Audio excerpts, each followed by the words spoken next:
Pomona, California, to Bristol, Tennessee, to Indiana's famed Indianapolis Raceway Park, drag racing has become the fastest in America.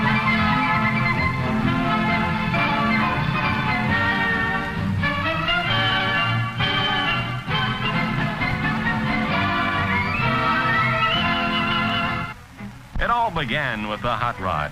You took an old car, souped it up. Mainly, that meant dropping a great big engine in a little bitty body. The combination was loud, and it went like crazy. Next, off came the fenders, the hood, the windshield, the side panels. The hot rod that used to be short and fat got long and skinny as the search for more speed, better traction, and quicker getaway went on.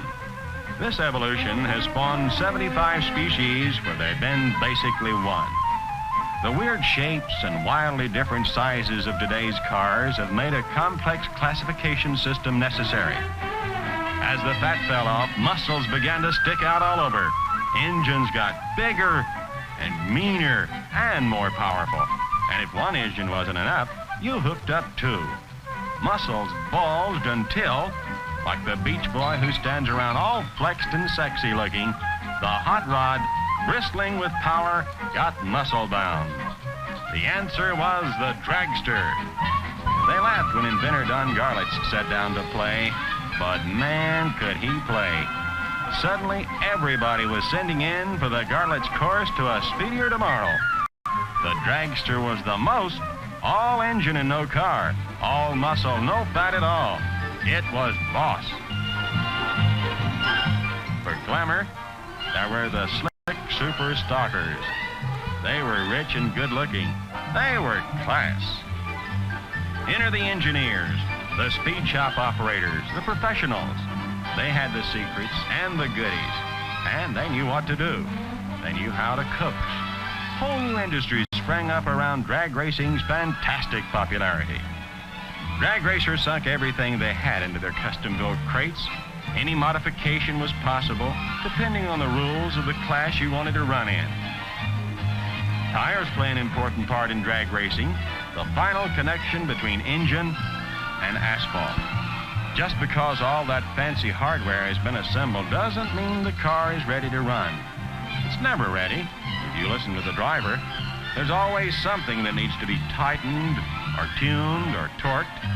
A car is never perfect. It can always be reworked. By the time a drag racer is through, everything on his car is custom made from top, if there is one, to bottom. And then it's time to put the months of work and worry of tuning and torquing to the test. You better be ready, because more than 100,000 people have paid their way into the drag strip at Los Angeles County Fairgrounds in Pomona, California, to see the first big meet of the 1965 racing season, the Winter Nationals. And what a show it was.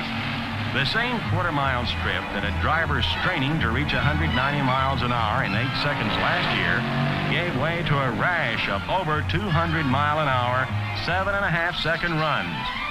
In drag racing, speeds are so great, time so quick, and runs so close that it takes equipment accurate to 1,000th of a second to catch the results. This year's Winter Nationals was remarkable for two reasons. First, a new system was introduced in the Top Stock Eliminator competition. In the past, Top Stock was limited to the big super stockers. But for the 1965 season, the action had been expanded to include the wild A factory experimental cars and the AA stockers. And to make everything equal, competition will be held under the NHRA handicap system, the slower class car leading first.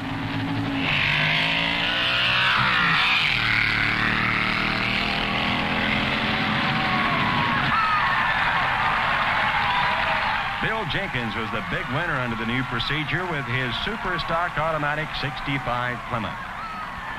The second remarkable thing about the Winter Nationals was that the entire three-day meet was compressed into a single day. after rain and fog canceled out Friday's and Saturday's shows. Sunday, almost 4,000 time runs were made, over 700 miles of racing. Don Garlits set a new record of 206.88 miles per hour through the finish line timing trap.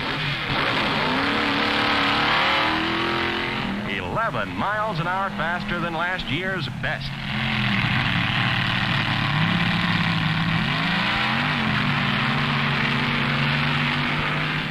Earlier, Art Malone had lowered the elapsed time record to 7.56 seconds.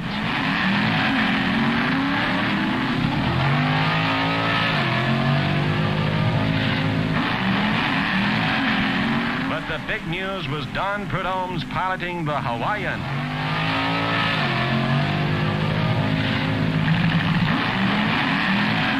Prudhomme put over 200-mile-an-hour, 7.5-second runs back-to-back and raced off with a Top Fuel Eliminator trophy.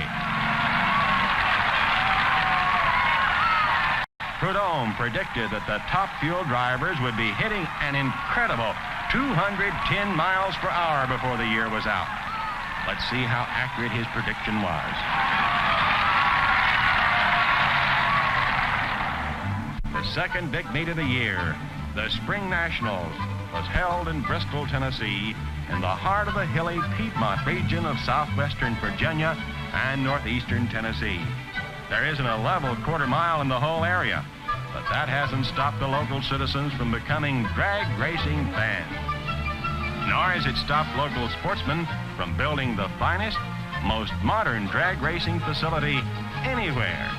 Everything about Bristol, from its 4-story air-conditioned control tower and advanced timing system to its starting lights and quarter-mile strip, is the newest, the best. Where did they find 440 yards straight and level in this part of the country? Between two mountains, that's where. The one strong, unifying factor, as drag racing went coast to coast, was the drivers. All the top names from all over the country came to test the brand new Bristol strip. First off, the super stockers, the wild Detroit-built dragsters, funny cars, now running in their own private category called the Match Bash. This was a no-holds-barred, make-it-as-custom-as-you-want category. And they tried everything with such famous names as the Golden Commandos, the Honker, Ronnie Socks, Dave Strickler, and Bob Harrop's Flying Carpet battling it out. Bristol also marked the world premiere of Hearst's wheel-standing Hemi Under Glass. As the gas dragsters got the feel of things, a few adjustments for the high altitude were made, but not enough for over-anxious drivers. Gordon Collette coasted through on an easy one as Dick Best jumped the light. Another foul at the start as John Reed tied to anticipate the green. Ron Colson blasted through for the win. The second round of the Match Bash had Dave Strickler sitting it out, while the Flying Carpet just pulled the rug out from under the Honker with a real heads-up run. What will be the effect of Bristol's mountain air on the big fuelers? The boys who run on those crazy nitromethane blends.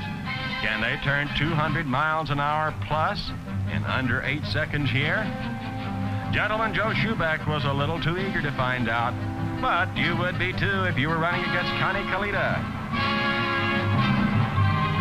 The red-hot candy-striped Ram Chargers rail from Ferndale, Michigan, with Don Westerdale guiding it, took on the All-American Val Laporte from Tampa, Florida. In a straight head-to-head run, Westerdale turned 204.44 in 7.51 seconds. Jimmy Nix, who won the top gas trophy at Pomona, switched to fuel and lost to Don Garlits. Both men were under 8 seconds. The second round of the fuelers closed the way it had opened with Minneapolis's Tom Hoover coasting through for the win against a disqualified Ron Goodsall, who races out of Pomona, California. Time for the Match Bash finals. Dave Strickler won out over Bob Harrop, who jumped at the start.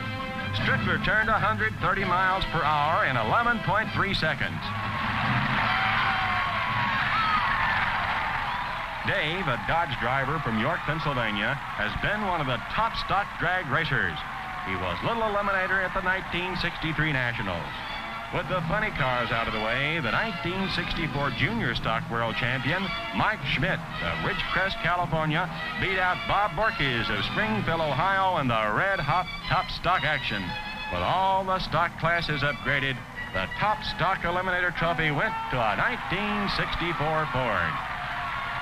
The Junior Stock Eliminator trophy went to Bill Hoffer, Street Eliminator finalist at the Winter Nationals.